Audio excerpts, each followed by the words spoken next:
அனைவருக்கும் வணக்கம். நான் இந்திய பெண்ணே பாரதி பேசுகின்றேன். நாளைக்கு வெள்ளிக்கிழமை, அதாவது 12ஆம் தேதி வெள்ளிக்கிழமை.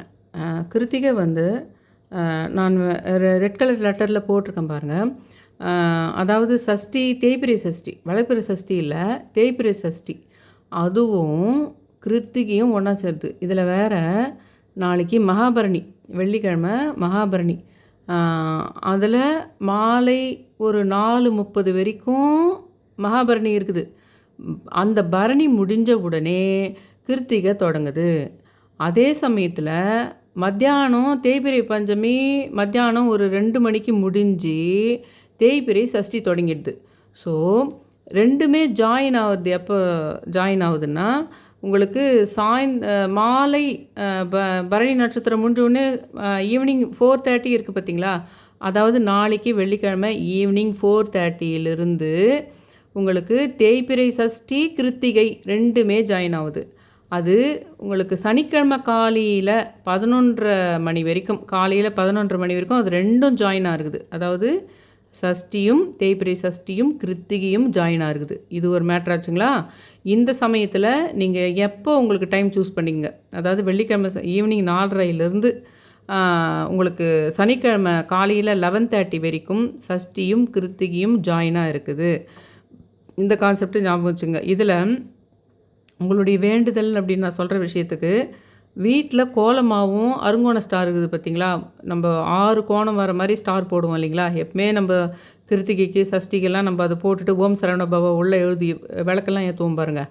அந்த மாதிரி கோலமாக போட்டு ஓம் சரவண பவன் எழுதி ஒரு தீபமோ, உங்களால் முடிஞ்சால் 6 தீபமோ அல்லது ஒரு தீபமோ ஏற்றி வச்சுக்கோங்க. அதை நீங்கள் இந்த வெள்ளிக்கிழமை சாயந்தரம் 4:30 பண்ணிவிட்டு மறுபடியும் சனிக்கிழமையும் 11:00 வரைக்கும் அதே மாதிரி சஷ்டியும் கிருத்திகையும் ஜாயினாக இருக்குதுன்றதுனால மறுபடியும் காலையில் சனிக்கிழமை காலையிலையும் அது மாதிரி அந்த ஸ்டார் கோலத்துக்கு நடுவில் விளக்கேற்றிக்கலாம். இந்த ஸ்டார் அருங்கோண ஸ்டார் போகிறத வெள்ளிக்கிழமை நாளைக்கு போட்டுக்கலாம். நாளைக்கு மத்தியானமே கூட நீங்கள் போட்டு வச்சுக்கலாம். ஈவினிங் 4:30 மணிக்கு தொடங்குதுன்றதுனால. இதில் இன்னொரு விஷயம் நான் எப்பவுமே சொல்வேன். இந்த கிருத்திகைன்றதும் கார்த்திகைன்றதும் ரெண்டும் ஒன்று தான். கார்த்திகை, உத்திரம், உத்திராடம் இந்த 3 நட்சத்திரமே கன்னி தெய்வ இதுக்கு சம்மந்தப்பட்டதுன்னு ஒரு விஷயம் சொல்லுவோம் உங்களுக்கு.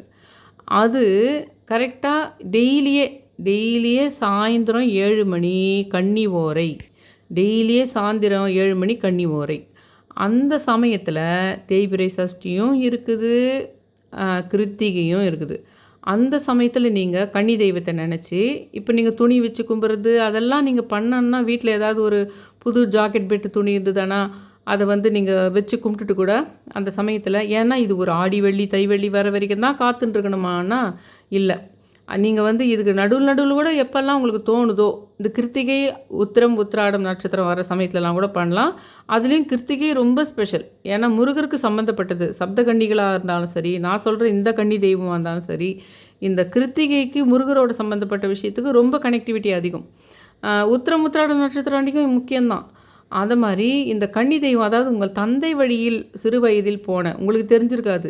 ஆனால் நீங்கள் நினச்சா போதும், இது மாதிரிலாம் கும்பிட்டா போதும், இந்த மாதிரிலாம் விளக்கேற்றுது, இந்த மாதிரி அந்த கன்னி தெய்வம் நம்ம நினச்சா போதும், அந்த கனெக்ஷன் ஆகிடும். நம்ம நினைக்கணும், நம்மளுக்கு தெரியாமல் கூட இருக்கும். கடந்த ஒரு 7 தலைமுறையில் அப்பா கூட பிறந்த அப்பா வழியில் அப்பாவுடைய உடன் பிறந்த சிறு பெண் அப்படி இருந்தாங்கன்னா அவங்க 2வது குலதெய்வமாக ஆக்டிவேட் ஆவாங்க. இதுதான் நான் ஏற்கனவே ஒரு வீடியோவில் சொல்லியிருந்தேன். இதை தான் அம்மா வீட்டில் போயிட்டு என்ன பண்ணேன்னா, நான் என்னுடைய மாமியார் வீட்டினுடைய தந்தை வழி என்னன்னா, என்னுடைய மகனுக்கு என்னுடைய வருங்கால விஷயத்துக்கு நான் என்னுடைய மகனுடைய தந்தை வழின்ற கான்செப்ட் தானே நான் மைண்டில் வச்சுருக்கேன். அப்போ அதுக்கு செய்கிறது மாதிரி என்னுடைய அம்மா வீட்டில், எங்கள் அம்மா வீட்டில் நிறைய பிரச்சனை இருக்குது. நிறைய பெரியப்பா பசங்களுக்கும் சரி, எங்கள் அப்பாவுக்கும் சரி, நிறைய பிரச்சனைகள் இருக்குது. வழியாக தலைமுறையில் சில பிரச்சனைகள் இருக்குது. அப்போது அதனுடைய விஷயங்களை ரொம்ப உத்து பார்க்கும்போது, அங்கே ஏதாவது பண்ணலாம், ரெமெடி பண்ணலான்றதுக்காக யோசித்து சில பூஜைகளை பண்ணும்போது தான் இந்த கன்னி தெய்வன்ற ஒரு விஷயத்த லாஸ்ட் 2 வருஷமாகவே ஃபாலோ பண்ணுறேன் நான். அதை செஞ்சுட்டு வரும்போது என்ன ஆச்சுன்னா, இப்போ ஃபாலோ பண்ணுறனோ தவிர, மனசில் நினச்சினோ தவிர, அங்கேயே போயிட்டு அம்மா வீட்லேயே போயிட்டு ஒரு துணியை வச்சு என் கையால் வாங்கி போயிட்டு அதை அம்மா கையால் கும்பிட்ற மாதிரி செஞ்சு, ஏன்னா அம்மா வழிபடணும் அதுக்கு கணவன் சம்மந்தமான்றதுனால வச்சு கும்பிட சொல்லி அந்த 2 சின்ன பசங்களை பார்த்து, ஒரு குட்டி பையனும் போயிட்டதுனால அப்பா கூட பிறந்தவங்க ஒரு குட்டி பொண்ணும் போயிட்டதுனால என் கையாலேயே நான் துணியை வச்சு கொடுத்துட்டு இந்த வருஷம்தான் இப்போ தான் 1 மாதத்துக்கு முன்னாடி தான் பண்ணுறேன். அதை செஞ்சு முடித்த அடுத்த நாளே நான் இங்கே வந்துடுறேன் சென்னைக்கு. வந்துட்ட பின்னாடி அந்த ஊரில் ஒரு கிரகப்பிரவேசம் நடக்குது. அந்த கிரகப்பிரவேசத்துக்கு எப்பவுமே அந்த ஊருக்கு வராத அம்மாவினுடைய மாமா வழி உறவினர் ஒருத்தர் வந்து, இந்த வீட்டில் ஏன் இவ்வளோ பிரச்சனைகள் வருது, அதுலேயும் ஆண் வாரிசுகளுக்கு ரொம்ப பிரச்சனை வருது அப்படின்றதுக்கு காரணம் என்னன்னா, நான் ஒரு பெண்ணு பேர், அந்த குட்டி பெண்ணு பேர், அப்பா கூட பிறந்த குட்டி பெண்ணு பேர் கமலா. அது குட்டி பெண்லேயே ஒரு வயசு 2 வயசுலேயே போயிடுச்சு. ஆனால் அது வரைக்கும் தான் எனக்கு தெரியும். அதுக்கு முன்னாடி விஷயம் தெரியாது. அந்த பாப்பா பேர் கமலா, அவ்வளோதான் தெரியும். ஆனால் துணியை வச்சே கும்பிட்டுட்டு வந்ததோடு இல்லாமல் மறுபடியும் ஒரு 10 நாள் கழித்து போக நேரும்போது அண்ணனுக்கும் சொன்னேன் இந்த விஷயத்த. அண்ணனும் அன்னிக்கும் சொன்னேன் இந்த விஷயத்த. அந்த வீட்லேயே அதே சர்க்கிளில் தான் அந்த அம்மாவும் வாழ்ந்திருப்பாங்க, போயிருப்பாங்க. அந்த குட்டி பொண்ணும் அதே சர்க்கிளில் தான், அதே ஏரியாவில் தான், அந்த 1 கிரவுண்ட் 1.5 கிரவுண்டுக்கு இடம் இருக்கும். அந்த இடத்துல தான் அந்த பக்கம் எங்களுடைய வீடு, அண்ணனோட வீடு இந்த பக்கம் இருக்குது. அங்கே தான் உட்காந்து நான் பேசுகிறேன். நான் அங்கே பேசுகிறது மட்டும் இல்லாமல் 1 மாதத்துக்கு முன்னாடி துணியும் வச்சு கும்பிட்டதுனால என்ன ஆச்சுன்னா, நான் வந்த பின்னாடி ஒரு கிரகப்பிரவேசத்துக்கு வராங்க ஒரு உறவினர்கள். அதெல்லாம் பிரபஞ்சம் பண்ணுற வேலை, அதெல்லாம் நம்ம கும்பிட்ற கடவுள்கள் சித்தர்கள் பண்ணுற வேலை.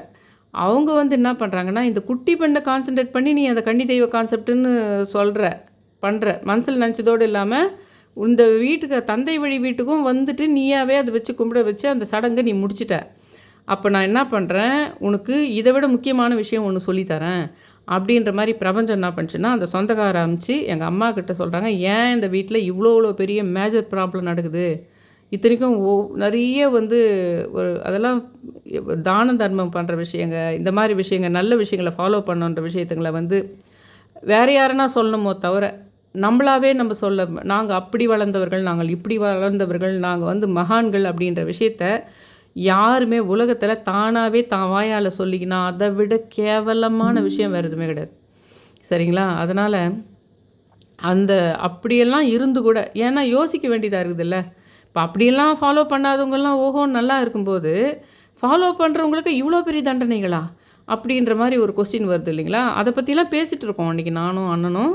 அந்த கதையெல்லாம் பேசிகிட்டு இருக்கும்போது அந்த இடத்துல அதை உச்சரிக்கிறேன், அந்த வார்த்தையை உச்சரிக்கிறேன். இப்படி ஒரு குழந்தை இருந்திருக்குது, அதுக்கு பேர் இப்படி இருந்திருக்குது, அதை நம்ம இப்படி கும்பிடணும், நான் இப்படி தான் துணியை வச்சு இது பண்ணி போனேன், நீங்கள் கூட இப்படி சொல்லுங்கள், இப்படி எல்லாம் பேசிகிட்டு இருக்கிற அந்த இடத்துல அந்த வார்த்தையை நான் உதிர்க்கிறதுனால அந்த இடத்துல போய் நான் இங்கே உட்காந்துட்டே இந்த வீட்டில் உட்காந்து பண்ணால் ஒன்றும் நடக்காது.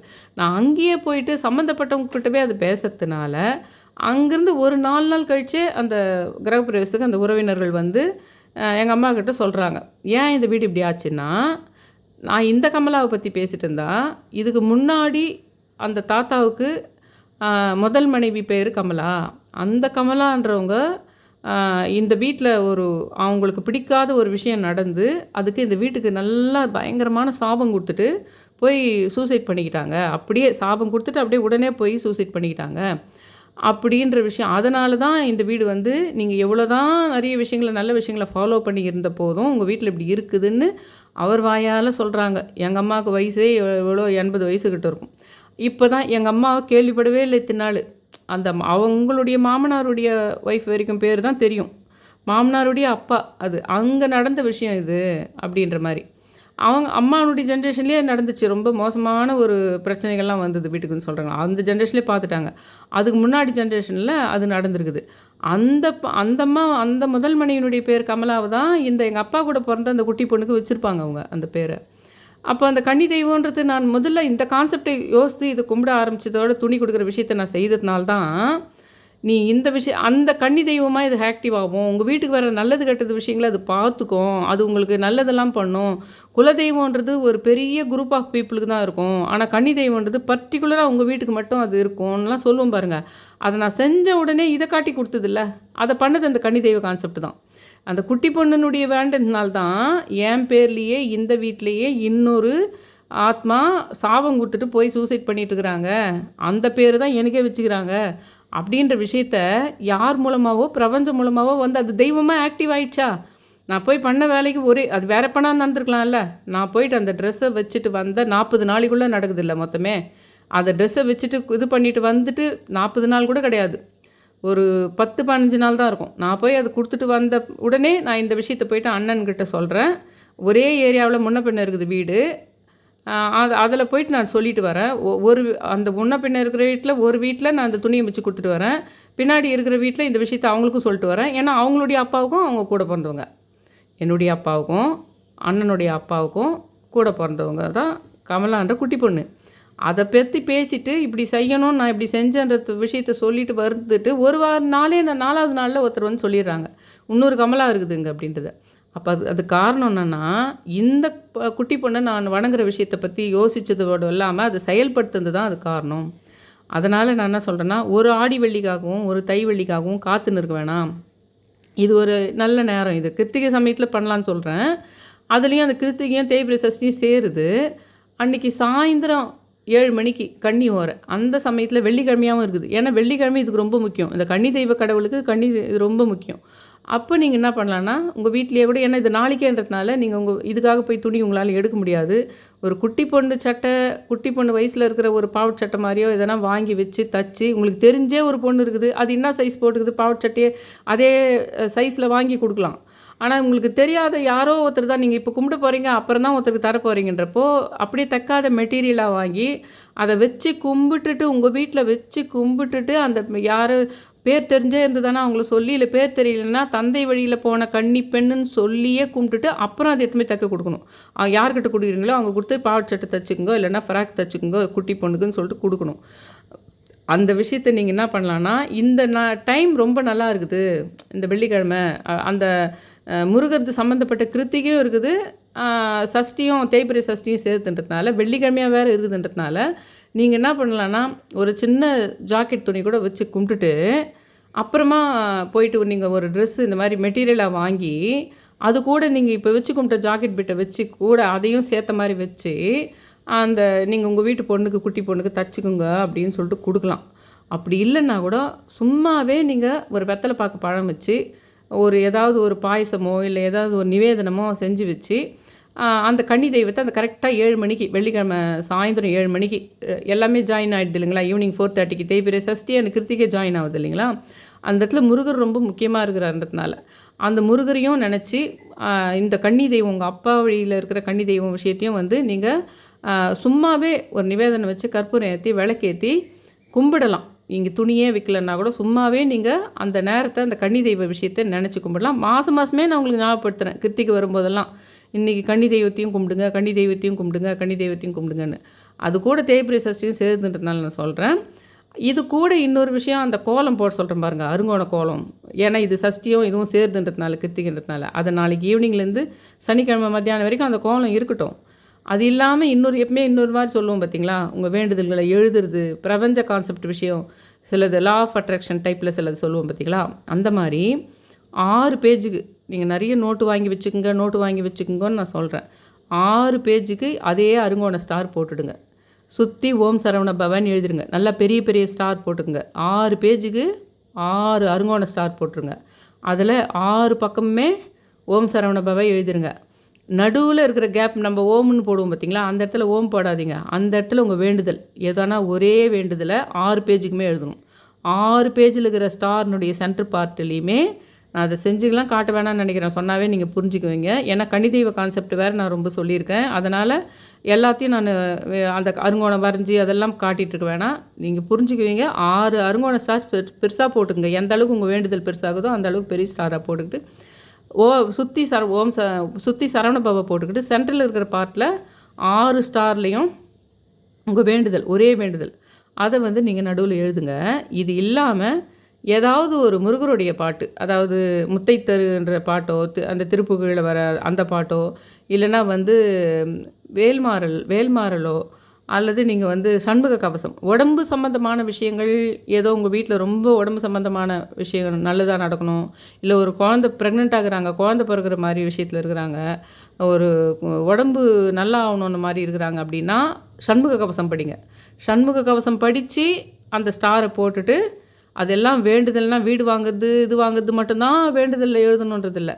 உடம்பு சரியாகிற விஷயமா இருந்தால் கூட வந்து அதை பரிபூர்ணமாக குணமாகணுன்ற மாதிரி நீங்கள் அந்த 6 ஸ்டார்லேயும் போட்டுக்கலாம். உடம்பு சம்மந்தமான விஷயத்துக்கு சண்முக கவசம் படிங்க. இல்லை ஒரு தீய சக்திகளை இது பண்ணணும், யாருடைய சாபமும் இருக்குது, யாரோ ஒரு பெரிய டார்ச்சர் பண்ணுறாங்க, அதை யாருடைய தீய எண்ணமோ தான் நம்ம வாழ்க்கை இப்படி கெடுக்குது அப்படின்ற மாதிரி இருந்ததுன்னா நீங்கள் வேல்மாறலும் படிக்கலாம், கந்தசஷ்டி கவசமும் படிக்கலாம். கந்தசஷ்டி கவசம் வேணுமானாலும் படிக்கலாம், வேல்மாறலும் படிக்கலாம் அப்படின்னு சொல்லிட்டு சொல்கிறேன். இந்த முத்தைத்தரு அந்த மாதிரி விஷயத்துக்கு வந்து எல்லாத்துக்குமே பண்ணலாம். இந்த முத்தைத்தருன்ற விஷயம் ரொம்ப சின்னது, எனக்கு டைம் எல்லாம் இல்லை, ரொம்ப கம்மியாக தான் இருக்குது. சின்னதாக எதனா சொல்லுங்கன்னா, ஏன்னா வேல்மாறல் பெருசு, அது உங்களுக்கு கந்தசஷ்டி கவசமும் பெருசு தான். நீங்கள் அதுக்கு அந்த மாதிரி விஷயத்துக்கு சண்முக கவசம் ரொம்ப பெருசு கிடையாது, அது வந்து படிக்கலாம். நீங்கள் எதுவாக இருந்தாலும் நெட்டில் போய் தேடினா வரப்போகுது. முத்தைத்தரு நீ எனக்கு ரொம்ப டைம் கம்மியாகுது, நீ சொல்கிறதெல்லாம் பண்ணுறதுக்கு டைம் இல்லை அதில் அப்படின்னு நீ சொன்னீங்கன்னா நீங்கள் என்ன பண்ணுங்களா, முத்தைத்தரு அதை இப்போ இது பண்ணிடலாம், அதை சொல்லிடலாம். அது கொஞ்சம் ஒரு 6-7 லைன் தான் இருக்குது, அதை சொல்லிடலாம். இந்த ஸ்லோகம் முக்கியம். அந்த ஸ்டார் கோலம் ஒன்று வீட்டில் போட்டுட்டு அது நடுவில் ஒரு விளக்கு ஏற்றணும், ஓம் சரவணபவ போட்டுக்கணும். அப்புறம் பேப்பரில் 6 பேஜுக்கு எழுதிட்டு ஓம் சரவணபவ சுற்றி போட்டு நடுவில் அந்த வேண்டுதல் எழுதுறது, இந்த ஸ்லோகம் சொல்கிறது. இது வரைக்கும் இந்த டைமிங்கை, இந்த அற்புதமான இந்த வெள்ளிக்கிழமையில் தொடங்கி சனிக்கிழமை காலையில் 11 வரைக்கும் முடிகிற டைமில், இந்த வெள்ளிக்கிழமை சாயந்தரம் 7 மணி கன்னி தெய்வத்தை விஷயத்தை, இது எல்லா கான்செப்டையும் ஞாபகம் வச்சுன்னு பண்ணுங்கள். இது பெரிய அற்புதங்களை வாழ்க்கையில் ஏற்படுத்தி கொடுக்கும் அப்படின்னு நான் சொல்கிறேன். தயவு செஞ்சு என்னுடைய சேனலை சப்ஸ்கிரைப் பண்ணி, ஷேர் பண்ணி, லைக் பண்ணுங்கள். ரொம்ப ரிக்வெஸ்ட் பண்ணி கேட்டுக்கிறேன். என் சேனலுக்கு ஒரு நீங்கள் யாருக்கிட்டையாவது ஸ்பிரிச்சுவலில் இன்ட்ரெஸ்ட் இருக்கிறவங்களுக்கு என்னுடைய வீடியோவை ஃபார்வேர்ட் பண்ணி சப்ஸ்கிரைப் பண்ண சொல்லி, ஒரு 150 சப்ஸ்கிரைபர் நீங்களாக முயற்சி பண்ணி கொஞ்சம் கொண்டு வாங்க. யாரோ ஃபோனில் போயிட்டு சப்ஸ்கிரைப் பண்ணி அப்படி சும்மா சப்ஸ்கிரைப் பண்ணுறது அப்படி இல்லை. உண்மையிலே ஸ்பிரிச்சுவலில் இன்ட்ரெஸ்ட் இருந்து அவங்களுக்கு எதனா லைஃப்பில் பிரச்சனை இருந்து இதை பாருங்கன்னு சொல்லி அவங்கள சப்ஸ்கிரைப் பண்ண சொல்லி அப்படி நீங்கள் ஹெல்ப் பண்ணலாம் எனக்கு. அப்படி என் சப்ஸ்கிரைபர் கொஞ்சம் இன்க்ரீஸ் பண்ணிங்கன்னா எனக்கு கொஞ்சம் ஹாப்பியாக இருக்கும். என்னோடய சேனலில் சப்ஸ்கிரைப் பண்ணுங்கள், ஷேர் பண்ணுங்கள், லைக் பண்ணுங்கள். ரொம்ப ரிக்வெஸ்ட் பண்ணி கேட்டுக்கிறேன். Thank you all.